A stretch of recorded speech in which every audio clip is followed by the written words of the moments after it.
Needed changes in home routines may be brief but sometimes extended over several weeks.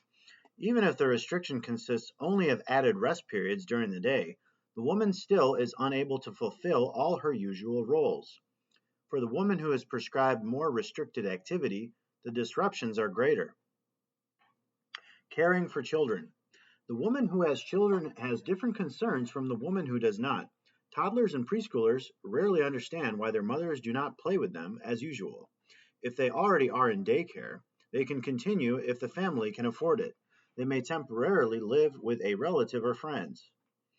Toddlers may feel that their parents have abandoned them if they are sent away, although this may be the only realistic solution if no one except a mother is available to supervise them. School-age children can understand the situation better and often are quite helpful. They may assist with care of other children, but they should not be put into the role of an adult. They may resent responsibility that is excessive for their age. School-age children often enjoy learning new facts about their mother's pregnancy and tests the baby may need. Adolescents may welcome their parents' trust, but also resent the intrusion on independent activities with their peers. Teenagers who drive can be very helpful in taking younger siblings to school and other activities. They may be enlisted for grocery shopping and meal preparation. If resentment flares, a reminder that the situation is temporary and they are valuable contributors to the health of the new baby may diffuse the situation. Maintaining the household. The first step to household maintenance during this time may be for the woman to lower her standards of housekeeping. This may not be as clean or organized as she would like. The partner may take over some household tasks, but these may compete with responsibilities outside the home. Talk to the woman about ignoring chores that are not performed exactly as she wants, and tell her to remember that this is temporary.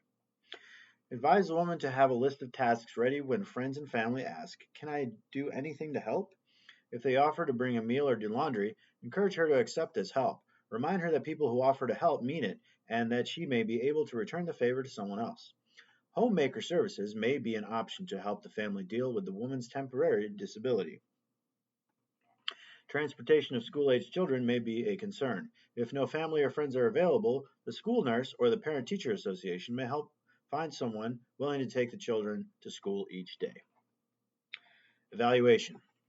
Identification of short-term goals and expected outcomes helps the nurse and patient, often including the family, identify resolution of immediate needs. Longer-term outcomes may be evaluated over a series of days or weeks as the prescribed therapy for the complicated pregnancy changes.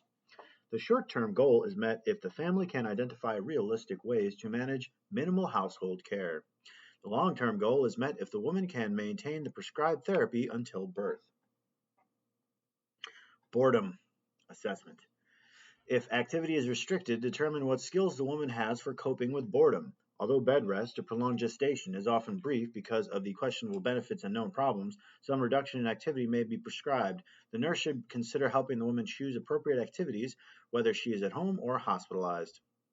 Ask about a usual day to identify activities that are still appropriate within the restrictions prescribed. Ask about hobbies present and past.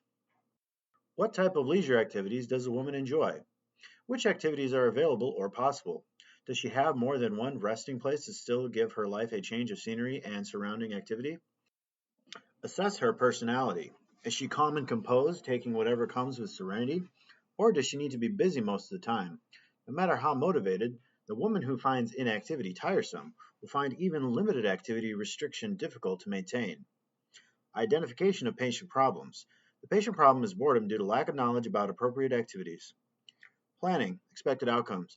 A possible expected outcome is that the woman will do the following. Pursue, with help of others, appropriate activities to relieve boredom while maintaining recommended activity limits. Interventions. Identifying appropriate activities. Determine the woman's understanding about needed activity restrictions to identify misunderstandings and reinforce correct information. Help her identify which usual activities are reasonable and which ones should not be done and why. If she understands the rationale, she may be more willing to maintain restrictions. Some women continue work activities such as paperwork or phone calls that can be accomplished with minimal physical exertion. Work among colleagues and clients sometimes may be accomplished online. Workplace deadlines can increase stress even at home. However, the feeling of usefulness gained by such activities may be beneficial because it reduces some financial concerns.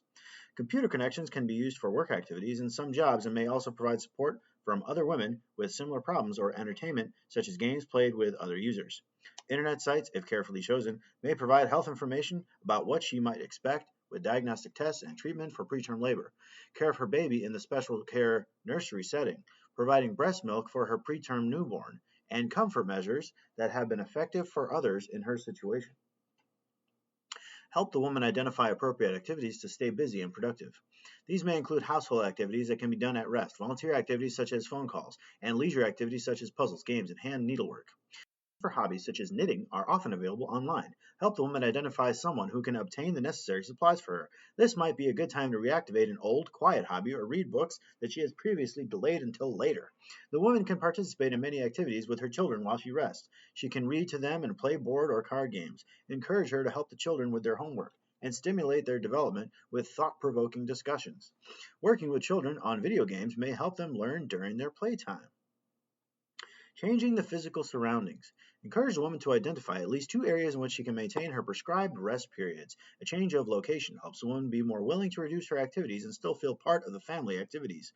Each area should include pillows, blankets, and a clipboard with writing materials. A laptop computer can be taken from place to place. Small rolling carts made of plastic help keep small things organized and together. The carts may be used after the baby is born for any kind of household need. Ideally, the telephone is within reach and is cordless, or she has a cell phone. Either programming or writing important phone numbers, such as those of family, friends, and physicians, and emergency numbers, helps assure the family that phone contacts are easily available for emergency as well as social needs. Evaluation. The goal is met over time if the woman actually pursues only appropriate activities. Post-term pregnancy. The normal length of a pregnancy is 41 and 07 weeks, with term being regarded as delivery between 39 and 07 to 40 and 67 weeks. The late-term pregnancy is defined as the period between 41 and 07 weeks and 41 and 67 weeks. A post-term pregnancy is one that lasts longer than 42 and 07 weeks. Most women in the United States who receive prenatal care and have reliable dates are induced before 42 weeks gestation. Average gestational age at term birth is now 39 weeks rather than 40 weeks. Some apparent cases of prolonged pregnancy are usually miscalculations of the EDD because the woman has irregular menstrual periods or forgot the date of her last normal period. Late or no prenatal care limits the accuracy of clinical methods such as ultrasound for determining EDD and avoiding potential problems associated with prolonged gestation. Although patients should be encouraged to allow their babies to develop as much as possible, there are risks that can occur to the baby should a pregnancy go past 42 weeks. Complications. The greatest physical risk in prolonged pregnancy is to the fetus or newborn. Insufficiency of the placental function secondary to aging and infarction reduces transfer of oxygen and nutrients to the fetus and removal of waste. Because the fetus with placental insufficiency has less reserve to tolerate uterine contractions, signs of fetal compromise such as late decelerations and decreased variability may develop during labor. In addition, reduced amniotic fluid volume, oligidramnios, that often accompanies placental insufficiency can result in umbilical cord compression. The infant may have late growth restriction and appear to have lost weight, with a normal-sized head and thin body. Meconium aspiration syndrome, caused by the aspiration of meconium in the amniotic fluid before or during birth, may result in respiratory distress in the newborn. Many post-term fetuses do not suffer from placental insufficiency and may continue growing. If the fetus becomes large, the woman and fetus then may have complications related to dysfunctional labor, inadequate postpartum uterine contraction to control bleeding, and lacerations or infections. Although the absolute risk for stillbirth and neonatal mortality in post-term pregnancy is low, late-term and post-term pregnancies have an increase in fetal mortality after 41 weeks of gestation compared with 40 weeks of gestation. Psychologically, the woman often feels as though her pregnancy will never end. The added fatigue imposed by a pregnancy that extends significantly beyond her due date diminishes her resources for tolerating the added stress and anxiety about labor and birth. Therapeutic management. If the woman has no prenatal care or receives care late in pregnancy, therapeutic management begins by determining her gestation as accurately as possible. Several markers used to determine gestation, such as ultrasound examination, fundal height measurements, dates of quickening, and first identification of fetal heart tones, may be less accurate or lost if a woman begins prenatal care very late. Also, the woman may have forgotten the date of her last menstrual period or may have irregular menstrual cycles. Another factor in management decisions is whether the fetus is thriving in the uterus. If antepartum tests, such as a biophysical profile, indicate that the fetus is doing well and placental function is not diminished, the birth attendant can take a more conservative approach and allow labor to begin naturally. According to the Cochrane Review, data are insufficient to define the optimal type or frequency of antepartum testing. Women are at risk for oligohydramnios with late-term and post-term pregnancies. Oligohydramnios is defined as an amniotic fluid index of 5 centimeters or less, or a single deep pocket of amniotic fluid of 2 centimeters or less on ultrasound. With decreased amniotic fluid, the risk for stillbirth is increased. Additionally, there is an increased rate of meconium stained fluid and FHR abnormalities, such as decelerations and bradycardia, associated with oligohydramnios. If the gestation appears to be truly post-term, induction is usually indicated as a result of an increased risk for perinatal morbidity and mortality. Many physicians or midwives may choose to perform membrane sweeping to begin the process of labor. Membrane sweeping or stripping of membranes involves the provider digitally separating the membranes from the lower uterine segment when the cervix is dilated. According to the Cochrane Review, stripping of membranes was associated with significant reductions in the number of pregnancies that progressed beyond 41 weeks of gestation. Nursing considerations. Nursing care for the woman with a prolonged pregnancy is tied to the medical management. The nurse's role may include the following: teaching the woman about antepartum testing to include fetal movement counting, supporting the woman's psychological and physical fatigue, providing nursing care related to specific procedures such as induction of labor. Intrapartum emergencies, placental abnormalities. Women with placental abnormalities may experience hemorrhage during the antepartum or intrapartum period. Placental abnormalities include placenta accreta, placenta increta, or placenta percreta. It is unknown as to why the placenta embeds into the uterine tissue as deep as it does, but the theory is a defective decidua basalis. The strongest risk for abnormal placentation is prior uterine surgery, usually one or more cesarean births. Additional risk factors include smoking, advanced maternal age, and a short interconceptional period. Abnormal placentation may cause immediate intrapartum hemorrhage, or hemorrhage may occur immediately after birth because the placenta does not separate cleanly, often leaving small fragments that prevent full uterine contraction. Placenta accreta occurs when the placenta is implanted into the uterine wall. All or part of the placenta may be involved. Placenta increta occurs when the chorionic villi invade the myometrium. Placenta percreta is described as complete perforation through the uterine musculature and onto the adjacent organs, such as the bladder. A hysterectomy may be required if a large portion of the placenta is abnormally adherent. An ultrasound evaluation to determine placental location and rule out implantation abnormality is useful for a pregnant woman with a history of a previous cesarean birth. If placental adherence is suspected, magnetic resonance imaging is recommended to further determine the extent of placental abnormality. Multidisciplinary planning for delivery is crucial and involves the obstetrician, perinatologist, interventional radiologist, urologist, and neonatologist. The additional gynecologic oncologist or a general surgeon may need to be available at delivery. The average blood loss at delivery can be significant, ranging from 3,000 to 5,000 milliliters. It is important to have blood products and clotting factors on hold in the blood bank for use in the operating room. An additional IV line should be started for emergency use. Women who are diagnosed with placental abnormalities are at an increased risk for maternal mortality, reported as high as 7%. Prolapsed umbilical cord. A prolapsed umbilical cord, prolapse cord, slips downward after the membrane's rupture, subjecting it to compression between the fetus and pelvis. It may slip down immediately with the fluid gush or long after the membrane's rupture. Interruption in blood flow through the cord interferes with fetal oxygenation and is potentially fatal to the fetus. Causes. Prolapse of the umbilical cord is more likely when the fit is poor between the fetal presenting part and the maternal pelvis. When the fit is good, the fetus fills the pelvis, leaving little room for the cord to slip down. Although a prolapse of the cord is possible during any labor, it is more likely in the following conditions are present. A fetus that remains at a high station, a very small or preterm fetus. Breech presentations. The footling breech is more likely to be complicated by a prolapsed cord because the feet and legs are small and do not fill the pelvis well. Transverse lie. Hydramnios, often associated with abnormal presentations.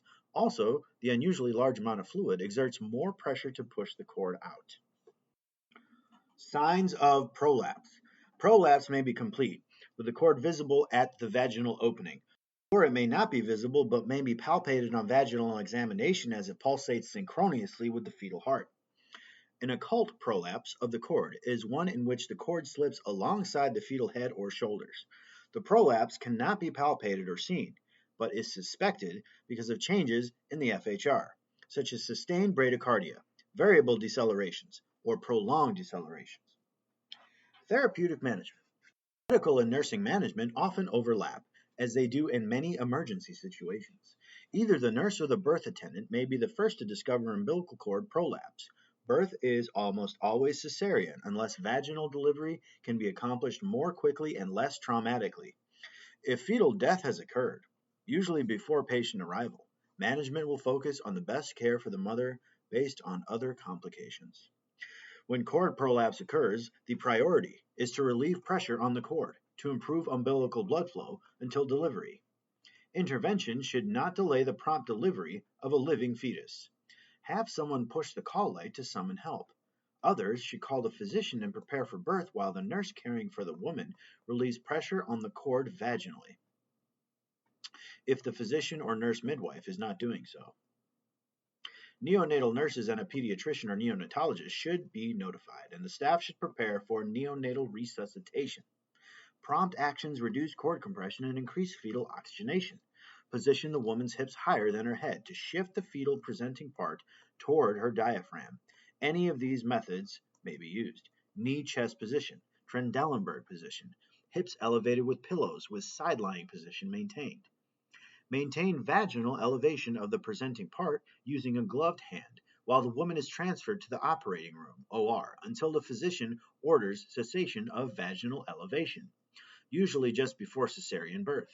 Minimize cord compression from the hand that is elevating the presenting part as much as possible during the woman's transport to the OR. Avoid or minimize manual palpation or handling of the cord as much as possible to minimize cord vessel vasospasm. Ultrasound examination may be used to confirm presence of fetal heart activity before cesarean delivery. While preparing for surgery, give the woman oxygen at 8 to 10 liters per minute by face mask to increase maternal blood oxygen saturation, making more available for the fetus. Other actions may be used to enhance fetal oxygenation, but prompt delivery is the priority. A tocolytic drug, such as terbutaline, inhibits contractions, increasing placental blood flow and reducing intermittent pressure of the fetus against the pelvis and cord. Prognosis for the woman is good because the only additional risks are those associated with cesarean birth. Prognosis for the infant depends on how long and how severely blood flow through the cord has been impaired. With prompt recognition and corrective actions, the infant usually does well. Nursing considerations. In addition to taking prompt corrective actions, the nurse should consider the woman's anxiety. The nurse should remain calm while working quickly during this time and acknowledge the woman's anxiety. Explanations should be simple because anxiety interferes with the woman's ability to comprehend them. Her partner and family should be included as much as possible. Uterine rupture. Sometimes a tear in the wall of the uterus occurs because the uterus cannot withstand the pressure against it. Uterine rupture may occur at home rather than in the hospital. Uterine rupture may precede labor's onset. 3 variations of uterine rupture exist. Complete rupture is a direct communication between the uterine and peritoneal cavities. Incomplete rupture is a rupture into the peritoneum lining of the uterus or into the broad ligament, but not the peritoneal cavity. Dehiscence is a partial separation of an old uterine scar. Little or no bleeding may occur. No signs or symptoms may exist, and the rupture window may be found incidentally during a subsequent cesarean birth or other abdominal surgery. Causes. Uterine rupture is rare and is usually associated with previous uterine surgery, such as cesarean birth or surgery to remove fibroids. However, there have been incidences of uterine rupture on an unscarred uterus. The risk for rupture in a woman who has had a prior cesarean birth depends on the type of uterine incision. The risk for rupture is greater in women with a classic uterine incision, vertical into the upper uterine segment, than in women with a low transverse incision. For this reason, vaginal birth after cesarean, VBAC, is not recommended for women who have had a previous birth through a classic cesarean incision. The decision about choosing a VBAC is made by the woman and her physician after discussion of the benefits as well as potential problems associated with vaginal birth that follows a previous cesarean. Rupture of the unscarred uterus is more likely for women of high parity with a thin uterine wall, women sustaining blunt abdominal trauma, and women having intense contractions, especially if fetal-pelvic disproportion is present. Excessively strong contractions may cause the intrauterine pressure to exceed the tensile strength of the uterine wall. If the fetus cannot be expelled downward through the pelvis, contractions may push it through the lower uterine segment. Intense contractions are more likely to occur when uterine stimulants such as oxytocin and misoprostol are administered for induction or augmentation of labor, but they also may occur spontaneously. Signs and symptoms. Dehiscence does not have symptoms initially and may not interfere with labor or vaginal birth if the area is small. However, labor progress may stop because the open area prevents efficient expulsion of the fetus. Intrauterine pressures may have little change during contractions. A larger area of dehiscence may cause abdominal pain that persists despite analgesia. Manifestations of uterine rupture vary with the degree of rupture and may mimic other complications. Possible signs and symptoms of uterine rupture are as follows. Abdominal pain and tenderness. The pain may not be severe. It may occur suddenly at the peak of a contraction. The woman may describe a feeling that something gave way or ripped. This may be blunted if the patient has epidural analgesia. Chest or shoulder pain, pain between the scapulae, or pain on inspiration. Pain occurs because of the irritation of blood below the woman's diaphragm. Hypovolemic shock caused by hemorrhage. Tachycardia, tachypnea, falling blood pressure, pallor, cool and clammy skin, and anxiety. Signs of shock may not occur until after birth. The fall in blood pressure is often a late sign of hemorrhage. Signs associated with impaired fetal oxygenation, such as late decelerations, reduced variability, tachycardia, and bradycardia. Absent fetal heart sounds with a large disruption of the placenta. Absent fetal heart activity by ultrasound examination. Cessation of uterine contractions.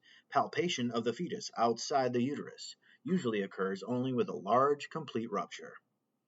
If the rupture is incomplete, blood loss is slower, and signs of shock, chest pain, or intrascapular pain may be delayed. Complete rupture results in massive blood loss. Signs of shock and pain develop quickly. External bleeding may not be impressive, however, because most blood is lost into the peritoneal cavity. The fetus often dies in complete rupture because the placental blood supply is disrupted. Therapeutic management. Initial management is to stabilize the woman and the fetus for a cesarean birth. If the rupture is small and the woman wants other children, it may be repaired. A woman with a large uterine rupture may require hysterectomy. Blood and blood products are replaced as needed. Nursing considerations. The nurse should be aware of women who are at increased risk for uterine rupture and should stay alert for the signs and symptoms. Administer uterine stimulant drugs cautiously to reduce the likelihood of excessive contractions. The nurse should keep in mind that tachysystole also can occur spontaneously. Notify the birth attendant if tachysystole occurs. A tocolytic drug may be needed to reduce excessive contractions. Uterine rupture may not be detected before birth. If postpartum bleeding is excessive and the fundus is firm, injury to the birth canal, including uterine rupture, is possible. Bleeding may be concealed if the ruptured area bleeds into the broad ligament. In this case, signs of hypovolemic shock are likely to develop quickly. Uterine inversion. An inversion occurs when the uterus completely or partly turns inside out, usually during the third stage of labor. Such an event is uncommon but potentially fatal. Causes. Often no single cause is identified. Predisposing factors are as follows: excessive traction on the umbilical cord before the placenta detaches from the uterine wall spontaneously, fundal pressure during birth, fundal pressure on an incompletely contracted uterus after birth, increased intra-abdominal pressure, an abnormally adherent placenta, congenital weakness of the uterine wall, fundal placenta implantation. Signs and symptoms. The birth attendant notes that either the uterus is absent from the abdomen or a depression in the fundal area is present. The interior of the uterus may be seen through the cervix or protruding into the vagina, appearing as a red, beefy mass. Massive hemorrhage, shock, and pain quickly become evident. The woman has severe pelvic pain. Management. Quick action by nursing and medical personnel is essential to reduce maternal morbidity and mortality. The physician tries to replace the uterus through the vagina into a normal position. Anesthesia may be required to produce enough relaxation to allow the uterus to be replaced. If replacement is not possible, a laparotomy may be necessary. Several units of blood are usually ordered immediately. Nursing considerations. Nursing care during the emergency supplements that provided by other staff members. Postpartum nursing care is directed toward observing and maintaining maternal blood volume and correcting shock. The woman may be transferred to an intensive care unit after birth. Assess the uterine fundus, if a hysterectomy was not required, for firmness, height, and deviation from the midline. Assess vital signs every 15 minutes or more frequently until stable and then according to recovery room routine. Observe for tachycardia and falling blood pressure, which are associated with shock. Remember that the fall in blood pressure is often a late sign of hemorrhagic shock. A cardiac monitor identifies dysrhythmias, which may occur with shock. A pulse oximeter indicates the woman's pulse rate and oxygen saturation. Invasive hemodynamic monitoring with central venous pressure and arterial lines is common to directly evaluate functions such as heart rate, venous and arterial pressures, blood gases, circulation to the lungs, venous functions, and other tests that may be needed. An indwelling catheter usually is inserted to observe fluid balance and keep the bladder empty so the uterus can contract well. Assess the catheter for patency and record intake and output. Urine output should be at least 30 milliliters per hour. A fall in urine output may indicate hypovolemia or an unobstructed catheter. The woman is allowed nothing by mouth until her condition is stable. She usually can receive fluids and progress to solid foods quickly because uterine inversion does not usually recur in the current postpartum period. It may recur in a future pregnancy if conditions favor its development. Anaphylactoid syndrome. Anaphylactoid syndrome of pregnancy, often called amniotic fluid embolism syndrome, AFE, occurs when amniotic fluid is drawn into the maternal circulation and carried to the woman's lungs. Fetal particulate matter, skin cells, vernix, hair, meconium, in the fluid obstructs pulmonary vessels. Failure of the right ventricle occurs early and can lead to hypoxemia. Left ventricular failure follows. Abrupt respiratory distress, depressed cardiac function, and circulatory collapse may occur rapidly. Disseminated intravascular coagulation, DIC, is likely because thromboplastin-rich amniotic fluid interferes with normal blood clotting. This infrequent disorder is often fatal, and survivors may have neurologic deficits. Entry of amniotic fluid containing fetal cells and other matter such as vernix is more likely if labor is very strong. High intrauterine pressure forces amniotic fluid into open uterine or cervical veins. The meconium that often accompanies a stressed fetus in such a labor adds to the particulate matter forced into the woman's circulation. Rapid therapeutic management of a pregnancy-related anaphylactoid syndrome is primarily medical and includes the following: cardiopulmonary resuscitation and support, oxygen with mechanical ventilation, correction of hypotension, blood component therapy, e.g. fibrinogen, packed red blood cells, platelets, fresh frozen plasma, to correct coagulation defects. Investigation is being done on a new protocol for AFE treatment called the AOK protocol, which involves administering atropine 0.8 milligrams, ondansetron 4 milligrams, and ketorolac 30 milligrams at minute 5 of the event. If the pregnant mother is in cardiac arrest, following the advanced cardiovascular life support obstetric protocol for cesarean birth by 4 to 5 minutes after the maternal code begins is likely to improve survival odds for the baby. Trauma. Most trauma during pregnancy occurs because of motor vehicle accidents, assault, or suicide. Battering or interpersonal violence is a significant cause of maternal fetal trauma during pregnancy. Trauma may be blunt, such as that sustained in an automobile accident, or penetrating, such as gunshot or knife wounds. Burns and electrical injuries also may occur.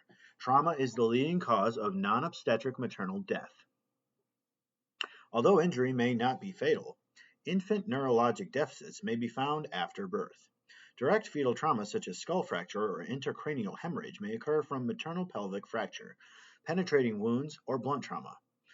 Indirect causes of fetal injury or death include placental abruption and disruption of the placental blood flow secondary to maternal hypovolemia or uterine rupture.